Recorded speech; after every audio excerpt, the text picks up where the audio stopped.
जय श्री राम मित्रों, मैं पंडित महेश शर्मा, ज्योतिषाचार्य। आज मैं आप सबके लिए पितृपक्ष में आपको क्या कार्य नहीं करने चाहिए उनके संबंध में जानकारी लेके आया हूँ। तो मित्रों, पितृपक्ष में श्राद्ध करने से हमारे पितृ प्रसन्न होते हैं और हमें सुख शांति देते हैं, समृद्धि देते हैं। और यदि हम पितृपक्ष में गलतियाँ करते हैं, किसी प्रकार के नियमों का पालन नहीं करते, तो हमारे परिवार में कष्ट मिलता है, हमारे काम रुकते हैं और हमें समस्याओं का सामना करना पड़ता है। तो मित्रों, इसके लिए मैं आपको वे नियम बता रहा हूँ जो आपको पितृपक्ष में नहीं करने चाहिए। उसमें नंबर 1 पे है, पितृपक्ष के दिनों में हमारे घर में कोई भी अतिथि आ जाए, कोई भी जीव आ जाए, जैसे गाय, कुत्ता, पक्षी इत्यादि, तो इनको हमको खाली पेट नहीं भेजना है, इनको कुछ ना कुछ खिला के भेजना है। जैसे कोई भी गोग्रास देने, कुत्ते को रोटी दे देनी है, पक्षियों को दाना दे देना है। और कोई हमारे घर में मेहमान आए तो हमें उनका आदर सत्कार करना है। जैसे हमारे भारतीय संस्कृति में परंपरा है, अतिथि देवो भव। हम अपने अतिथि का सम्मान करते हैं, उनका पूर्ण रूप से उनका अभिवादन करते हैं अपने घर में।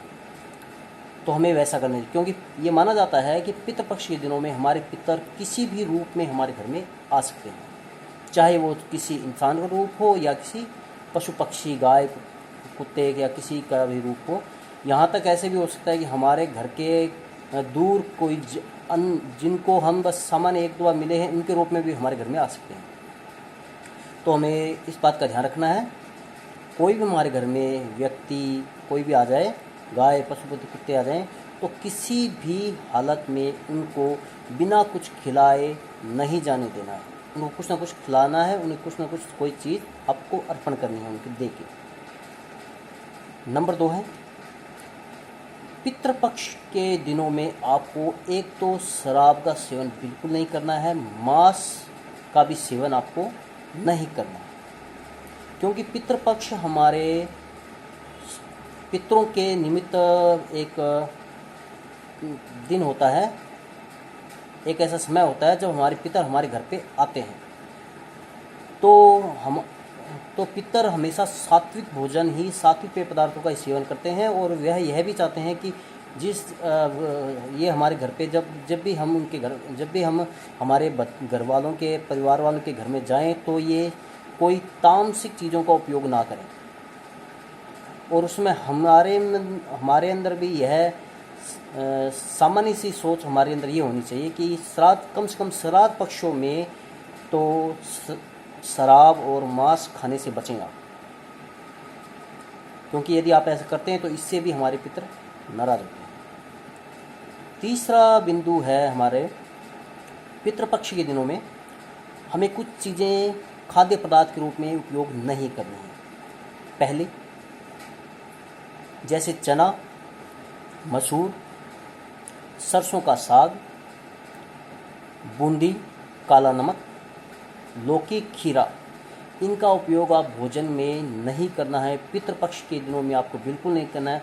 और श्राद्ध पक्ष के दिनों में श्राद्ध का जो भोजन बनता है उसमें तो बिल्कुल ही नहीं करना है, क्योंकि ये बिल्कुल वर्जित होते हैं। श्राद्ध पक्ष के दिनों में बिल्कुल ही वर्जित होते हैं। इनको आप यदि खाते हो, इनका सेवन करते हो, तब भी आपको आपके पितर आपसे नाराज़ होते हैं, और इससे आपको आपके घर में अशांति रहती है। चौथा बिंदु है, स्थान का महत्व। मित्रों, पितृपक्ष के दिनों में जहाँ तक हो, यदि कोई संभव हो सके, तो आपको गया, प्रयाग, काशी में जाकर पिंडदान करना चाहिए, अपने पितरों का पिंडदान करना चाहिए, जिससे भी आपके घर में आपके पितर प्रसन्न होंगे, आपके घर में सुख समृद्धि आएगी, आप प्रसन्न रहेंगे। यदि किसी कारण से तो क्या, लगभग आज हर कोई पितृपक्ष के दिनों में पिंडदान कराने नहीं जा सकता, तीर्थ स्थलों में नहीं जा सकता। तो हमें क्या करना है कि अपने घर पर ही किसी योग्य ब्राह्मण को बुलाकर अपने पितरों के निमित्त तर्पण करवाना है। पर यह ध्यान रखें, ब्राह्मण योग्य ही हो, जिससे भी आपके पितर तर्पण करवाने से आपके घर में आपके पितर प्रसन्न होंगे, आपके घर में समृद्धि आएगी, सुख शांति आएगी, मानसिक शांति आएगी, आपके काम नहीं रुकेंगे। इसके लिए आपको पिंडदान और तर्पण आपको अपने घर पे करवाना है। 5वां है जी, पितृ पक्ष के दिनों में आपको जब आप तर्पण करवाते हो तो केवल काले तिलों का ही उपयोग करना चाहिए। ऐसे नहीं कि आप सफ़ेद तिल का उपयोग करें, वो नहीं करना आपको, केवल काले तिलों का ही उपयोग करना है। बाद में आपको तर्पण करवाने के लिए योग्य ब्राह्मण से ही तर्पण करवाना है, अयोग्य से नहीं। योग्य ब्राह्मण से तात्पर्य है जो विधि विधान जानता हो अच्छी तरह, दूसरा वो गायत्री मंत्र का जाप करता हो, तीसरा वो धार्मिक ग्रंथों का अध्ययन करता हो और पंडिताई के नियम कायदे जानता हो कि तर्पण कैसे करवाना है। किसी अयोग्य से करवा दिया तो वो कोई ना कोई गलती कर देगा जिससे आपके पितर आपसे नाराज हो जाएंगे।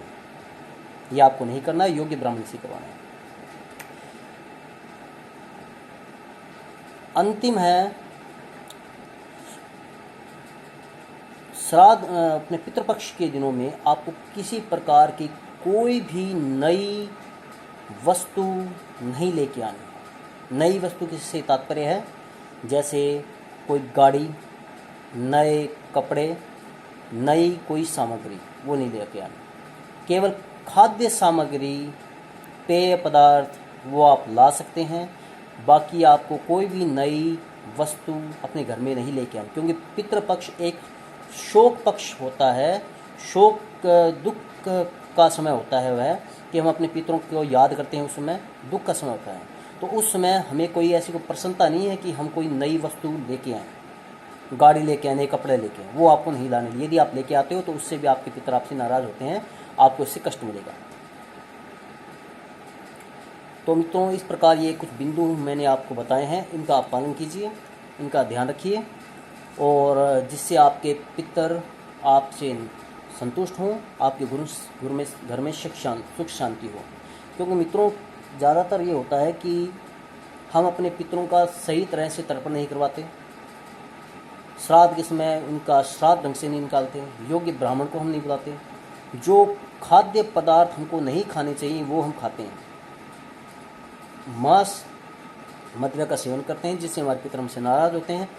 बस केवल आपको इन बातों का ध्यान रखना है, इससे आपको प्रसन्नता मिलेगी। हाँ बिंदु, एक चीज़ आपको मैं अपनी तरफ से और बताना चाहता हूँ। आपको पितृपक्ष के दिनों में कम से कम एक अध्याय भी, कौन सा, 7वां अध्याय। 7वां अध्याय पितरों के निमित्त ही बहुत ही उपयोगी अध्याय है, जिससे पितरों को शांति मिलती है, उनको मुक्ति मिलती है। और यदि हो सके तो यदि आप 18 के 18 अध्यायों का पाठ कर सकें या किसी योग्य ब्राह्मण से करवा सकें तो बहुत ही उत्तम होगा। इसीलिए आप प्रयास कीजिए अपने पितृपक्ष के दिनों में कम से कम दिन में एक अध्याय, यदि आप हो सके तो पूरे दिन में एक अध्याय शुरू कर दीजिए। जैसे पहला अध्याय कर दिया, फिर बाद में दूसरा अगले दिन, दूसरा अगले दिन, तीसरा, ऐसे करके आप कर सकते हैं। वैसे नहीं करना चाहते तो आप केवल 7वां अध्याय ही आपको पढ़ना है, जिससे भी आपके पितरों को सुख शांति मिलेगी और वो आप पर प्रसन्न होंगे, तो आपके घर में सुख समृद्धि आएगी। क्योंकि ज़्यादातर लोग क्या करते हैं कि ढंग से पितृपक्ष के दिनों में सही नियम कायदे का उपयोग नहीं करते हैं, इसीलिए उनको कष्ट मिलता है। फिर वो कहते हैं हमारे पितृगण हमसे नाराज़ हैं, पितृदोष हो गया है। ये सारे इसी वजह से होते हैं क्योंकि हम पितरों का सही तरह से नियम कायदे नहीं करते, इसीलिए हमारे कुंडली में पितृ दोष आता है। इसलिए आपको सही तरह से नियम कायदे से अपने पितरों के लिए श्राद्ध करना चाहिए। तो मित्रों, मैं ये आपके लिए जानकारी लेके आया हूँ। मैं समझता हूँ ये आपके लिए उपयोगी होगी। और यदि आपको ये अच्छे लगे, ये जानकारी आपके लिए उपयोगी हो, तो कृपया मेरे चैनल को लाइक कीजिए, शेयर कीजिए और चैनल को सब्सक्राइब कीजिए। धन्यवाद। जय श्री राम।